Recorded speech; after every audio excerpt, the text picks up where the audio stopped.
कुटुंब जनमानसांचे.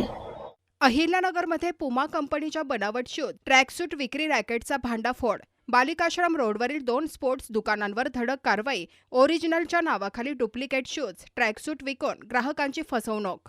अहिल्यानगर शहरातील बालिकाश्रम रोड परिसरात प्रसिद्ध पुमा कंपनीच्या नावाचा गैरवापर करून duplicate tracksuit, T shirt, shoes, चप्पल आणि इतर स्पोर्ट्स साहित्य विकणाऱ्या 2 दुकानांवर मंगळवारी 26 मे रोजी तोफखाना पोलिसांनी धडक कारवाई केली.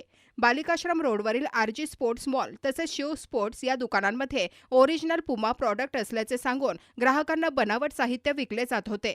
याबाबत पुमा कंपनीच्या प्रतिनिधींना माहिती मिळाल्यानंतर तोफखाना पोलिसांसोबत संयुक्त कारवाई करण्यात आली. कारवाई दरम्यान दुकानांमधून मोठ्या प्रमाणात duplicate tracksuit, T shirt, shoes, चप्पल आणि स्पोर्ट्स साहित्य जप्त करण्यात आले. या प्रकरणात शाहरुख शेख राहणार 12 बाभळी, सौरभ सुडके राहणार बालिकाश्रम रोड सुडकेमळा तसेच अरबाज राजू बागवान राहणार मुकुंदनगर यांच्या विरोधात गुन्हा दाखल करण्यात आला असल्याची माहिती पोलिसांकडून देण्यात आली.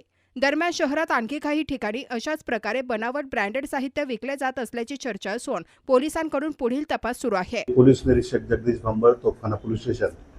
आज पुमा या ब्रँडेड कंपनीचे अधिकारी पोलीस ठाण्यात येऊन त्यांनी पुमा कंपनीच्या नावाने ब्रँड नेम वापरून बालिकाश्रम रोडला काही दुकानदार त्या वस्तू विकत आहेत अशी तक्रार आमच्याकडे दिल्याने आम्ही लागलीच टीम तयार करून PSI दळवी यांच्या पथकाच्या द्वारे बालिकाश्रम रोडला चेकिंग करून त्या ठिकाणी छापा घातला, पंचनामा केला. तर सदरची बाब त्या ठिकाणी खरी असल्याचे आम्हाला आढळून आलेले आहे. पुमा कंपनीचे ब्रँड नेम वापरून त्या ठिकाणी ट्रॅक पॅन्ट, जॅकेट्स अशा वस्तू विक्री केल्या जात होत्या. त्या ठिकाणी छापा टाकून एकूण 2,15,900 रुपयाचा मुद्देमाल जप्त केलेला आहे.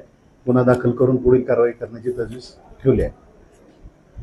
अहिल्यानगर शहरातील महत्त्वपूर्ण अपडेट जाणून घेण्यासाठी नगर न्यूज 24 या यूट्यूब चॅनलला सबस्क्राईब करा.